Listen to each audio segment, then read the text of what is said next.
New York City was hours from collapse, not from war but from fear itself. It was October 1907.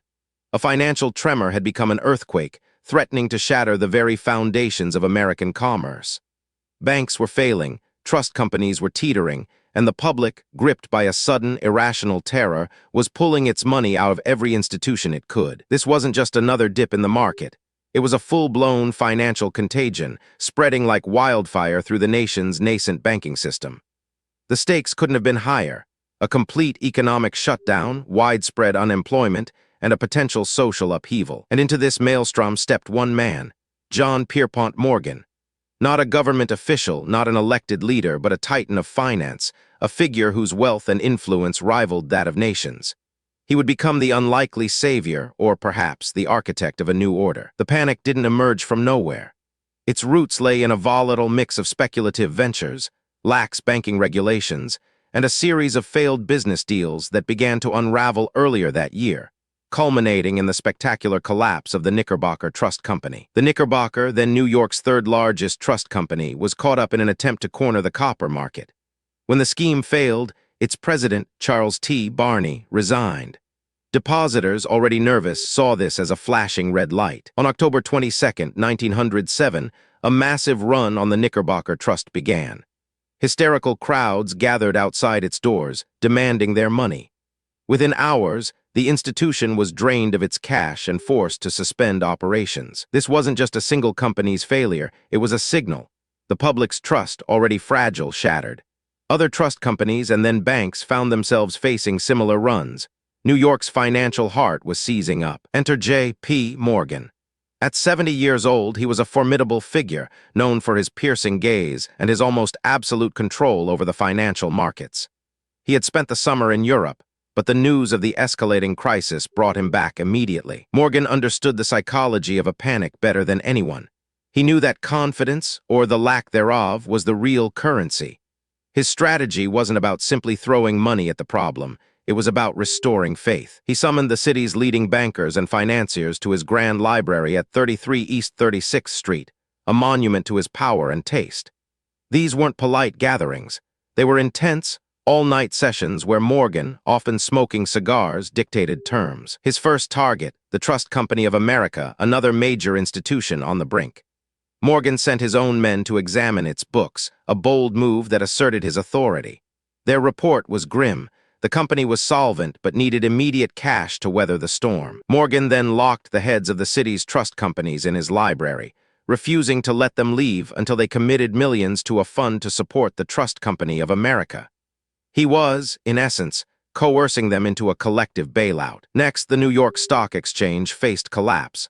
With brokers unable to borrow money, prices plummeted. Morgan again convened the heads of the major banks, demanding they pool funds to keep the exchange open. It was late Friday night, October 25th. The exchange was scheduled to close. Morgan, knowing the psychological impact of such a closure, gathered the bank presidents. He told them point blank they had 10 minutes to raise $25 million. They did it. In a testament to Morgan's sheer force of will, the money was pledged, and the stock exchange remained open. This was more than just liquidity. It was a visible demonstration of collective resolve, orchestrated by one man. But the crisis wasn't over. The city itself, along with many businesses, was running out of cash. The Treasury Department, under President Theodore Roosevelt, offered some assistance, but it wasn't enough to stem the tide. Morgan, working tirelessly, became the de facto central bank, making decisions that would normally be the purview of a national government.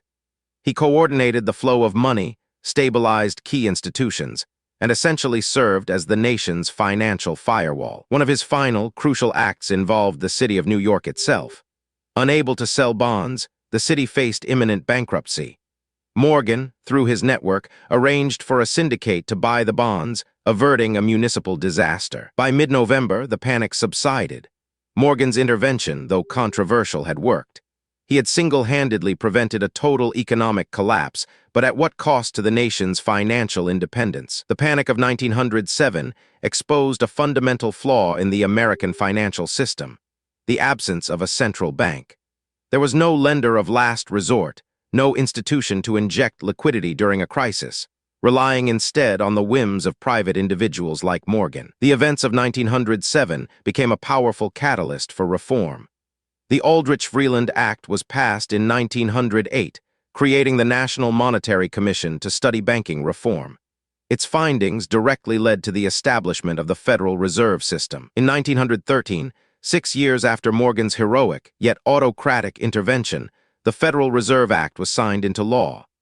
The Fed was designed to be the central bank, the ultimate guarantor against financial panics, ensuring that no single individual would ever again wield such immense, unchecked power over the nation's economy. The Panic of 1907 stands as a stark reminder of the delicate balance of trust and fear that governs financial markets, and how, in the absence of robust regulation, even the greatest fortunes can hang by a thread. Morgan's actions were a testament to his ambition and skill, but also a stark illustration of the dangers of concentrated power.